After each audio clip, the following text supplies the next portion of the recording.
बिस्मिल्लाहिर्रहमानिर्रहीम। अस्सलाम वालेकुम व्यूवर्स, वेलकम टू सारा नूरीज़ किचन। आज मैं आपके लिए बहुत ही शानदार और बहुत ही लाजवाब किस्म का मीठा लेकर आई हूँ, जो कि गर्मियों के मौसम में ठंडा ठंडा खाने में बहुत ही मज़े का लगता है और किसी भी दावत की ये जान होता है। तो अगर आप अपने मेहमानों को और अपनी दावतों में ये मीठा सर्व करेंगे तो मेहमान एक दफ़ा खाएंगे तो इसको दोबारा ज़रूर लेंगे। यानी इससे हमारा पेट तो भर जाएगा लेकिन दिल नहीं भरता, ये इतना मज़े का मीठा होता है। तो ये मीठा जो है इसका नाम है लबे शीरी। तो इस नाम की तरह ये मीठा बहुत मज़े का है। तो इसे बनाना हम स्टार्ट कर देते हैं। तो सबसे पहले हम सेवइयाँ उबाल लेंगे। तो यहाँ पर मैंने 2 गिलास पानी बॉईल कर लिया है और 2 कप सेवइयाँ मैंने ले ली हैं। तो कलरफुल सेवइयाँ मैंने ली हैं जो आपको आसानी से मिल जाएंगी, और 2 कप लेकर मैंने इनको पानी में, उबलते हुए पानी में डाल दिया है। इनको अच्छी तरह से मिक्स कर लिया है और अब मैं इसको 8 मिनट के लिए बॉईल कर लूँगी। 8 मिनट के बाद सेवइयाँ बॉईल हो गई हैं, मैंने आग बंद कर दी है।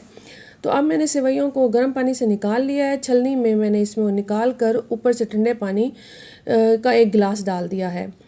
तो एक तरफ रख दिया है। अब मैंने यहाँ दूध ले लिया है जो कि 1 लीटर के करीब दूध है, और ये भैंस का दूध है जो रोज़ हमारे घरों में आता है। आप पैकेट का दूध भी इस्तेमाल कर सकते हैं। अब जब दूध बॉयल हो जाएगा तो हम अब इसमें चीनी डाल देंगे। यहाँ पे दूध बॉयल हो गया है और मैंने इसमें 1 कप भर के चीनी का डाल दिया है।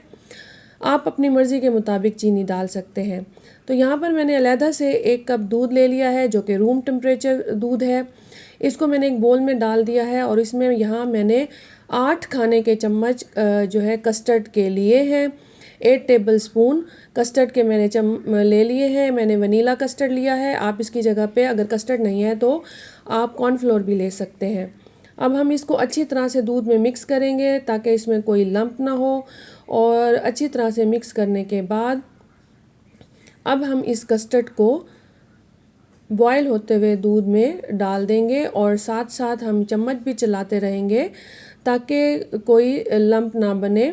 अगर हम चम्मच नहीं चलाएंगे तो कस्टर्ड के लंप्स भी बन सकते हैं, और हम चम्मच मुसलसल हिलाते रहेंगे और 1 मिनट के लिए मीडियम टू हाई फ्लेम पर हम इस कस्टर्ड को अच्छी तरह से पका लेंगे। तो कस्टर्ड तैयार है। हमें यही कंसिस्टेंसी चाहिए। ये परफेक्ट कंसिस्टेंसी है जो कि हमें ना तो बहुत ज़्यादा पतला कस्टर्ड चाहिए ना बहुत ज़्यादा गाढ़ा। तो अब यहाँ पे कस्टर्ड तैयार है। हम नीचे से आग बंद कर देंगे और कस्टर्ड को ठंडा होने के लिए रख देंगे।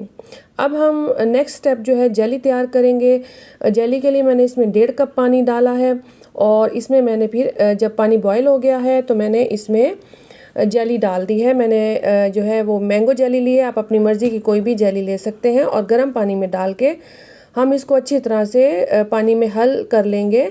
और जब ये पानी में डिज़ोल्व हो जाएगी तो फिर अब हम जेली को इस कंटेनर में यानी एक बोल में डाल देंगे, और इसको थोड़ी देर ठंडा होने के बाद हम 2 घंटे के लिए इसको फ्रिज में रख देंगे।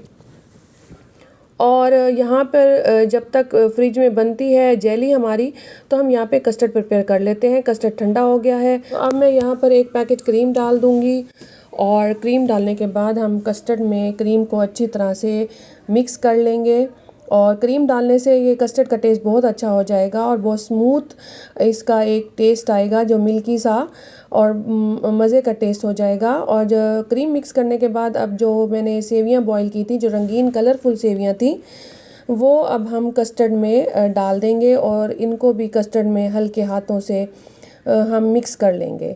तो अब हम इसमें नट्स डालेंगे। यहाँ मैंने पिस्ते और बादाम ले लिए हैं अपनी ज़रूरत के मुताबिक, जितने आपके पास हों।